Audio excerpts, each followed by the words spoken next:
Olá, alunos, tudo bem? Vamos para a nossa sétima aula e para isso nós vamos utilizar a informação da aula 6 para fazer uma validação, na verdade, uma análise do erro, entre as coordenadas dos pontos de controle e dos pontos de avaliação gerados na aula 6. Para isso nós vamos dar uma olhada, então, nessa informação, que nós geramos na aula 6. Então, eu acesso a minha pasta da aula 6. Eu posso ver que eu tenho, então, arquivos, dos pontos de controle, associado aqui pontos de controle.chp, onde está salvo, então, a estrutura, vetorial, as feições cartográficas. Temos a extensão PRJ de projeção e nós temos também um arquivo DBF que está associado à tabela de atributo, onde nós geramos as coordenadas dos pontos. Nós vamos usar esses arquivos, pontos de controle .dbf, e também o ponto de avaliação DBF dos pontos de avaliação. Para isso nós vamos então abrir um arquivo, em branco no Excel. Temos em abrir, arquivo abrir, vamos localizar dentro do nosso pasta aula 6, tá? Para vocês vai aparecer assim, ó, não vai aparecer nada dentro dessa pasta. A gente precisa configurar como editar de arquivos do Excel para todos os arquivos. Tá? Nós vamos abrir primeiro pontos de controle .dbf. Tá?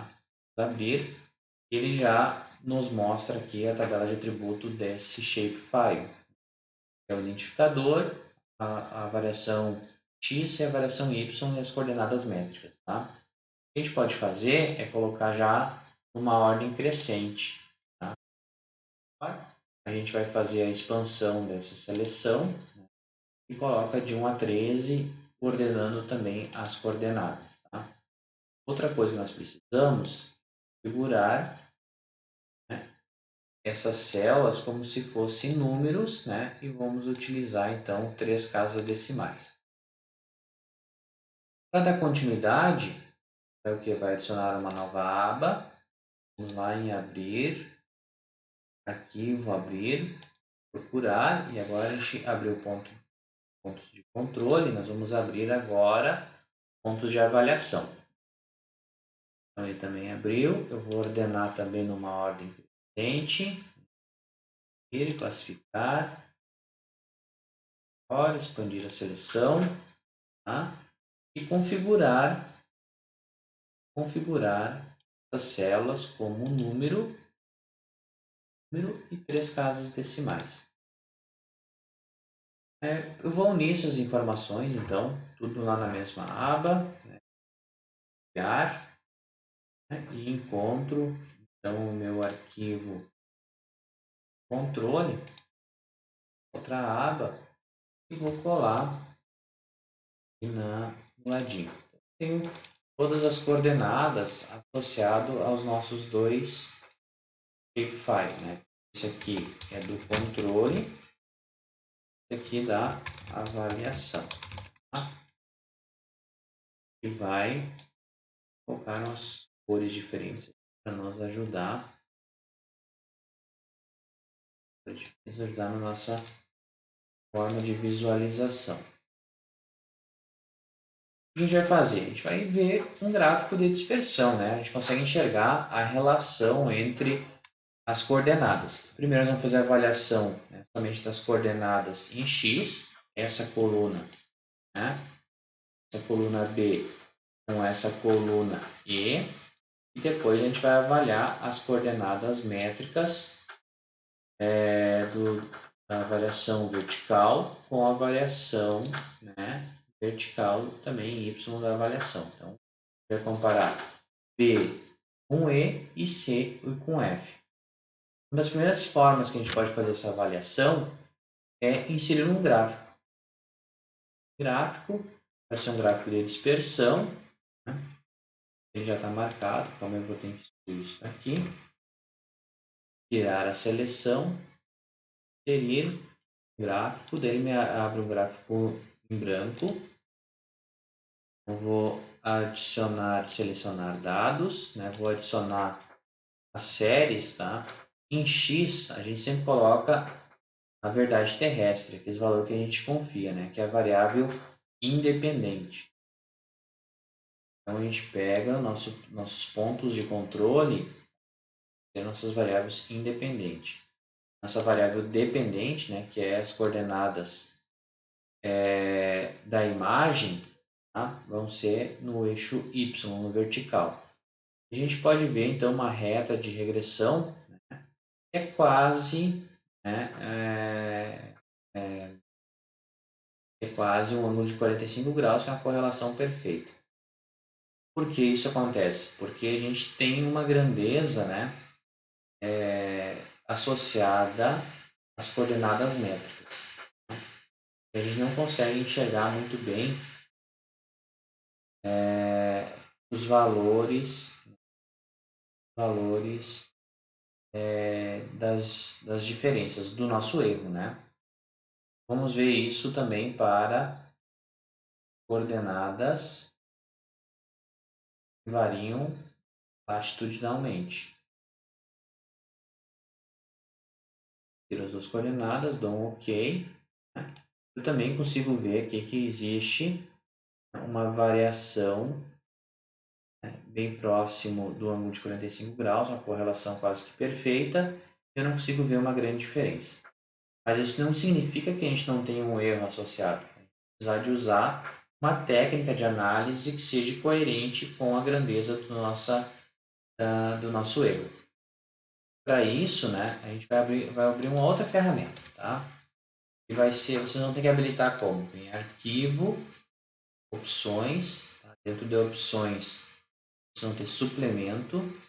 Dentro de suplemento do Excel, vocês vão vir em ir, né, e vão habilitar ferramenta de análise de dados, tá? Eu já habilitei isso aqui.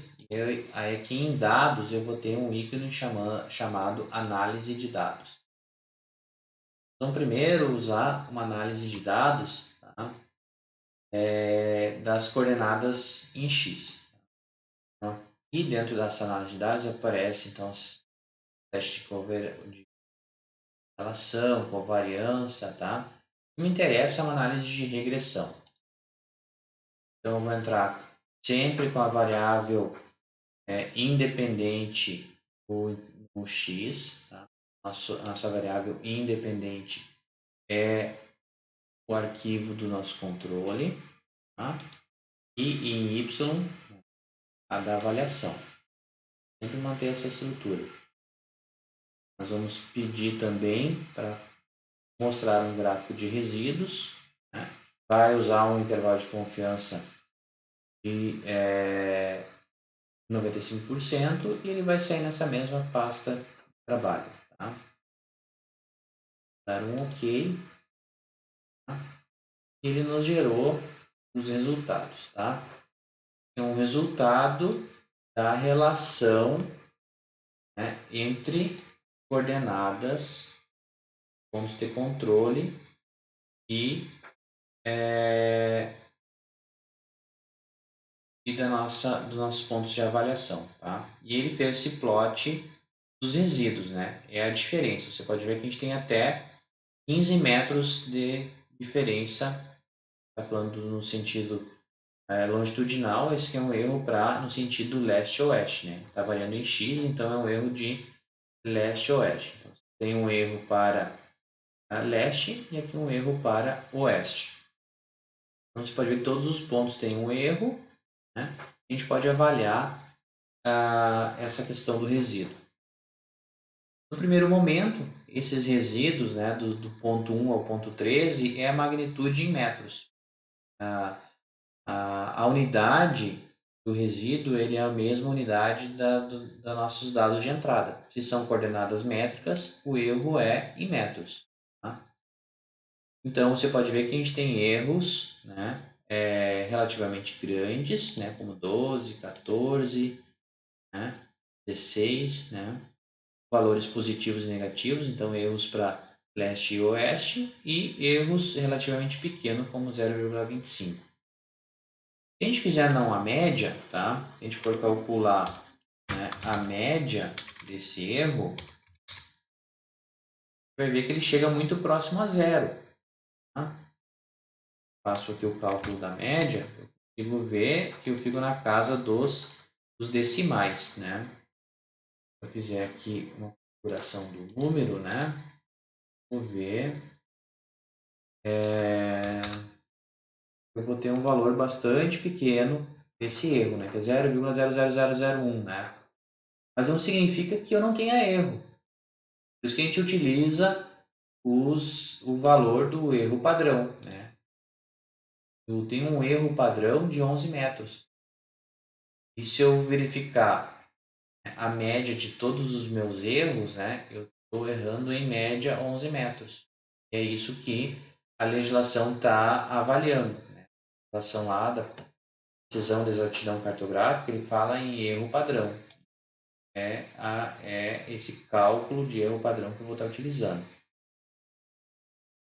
Além do mais, né, eu tenho um R-square, um R quadrado, que me diz que essa reta de regressão que eu mostrei para vocês lá, anteriormente, no gráfico de dispersão, ela representa 99% da relação entre as coordenadas dos pontos de controle e de avaliação. Então, eu tenho uma boa representação dessa reta e, então, esse erro pode ser utilizado como referência.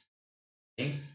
Então, fica o exercício para vocês, de vocês fazerem essa mesma avaliação com a variação latitudinal. Como que eu vou fazer isso? Né? O mesmo processo. Dados, análise de dados, são. Vou mudar agora os intervalos de x e y. Né? Então, uma nova entrada em x, e quem aqui? X vai ser as coordenadas na latitudinais do controle, tá?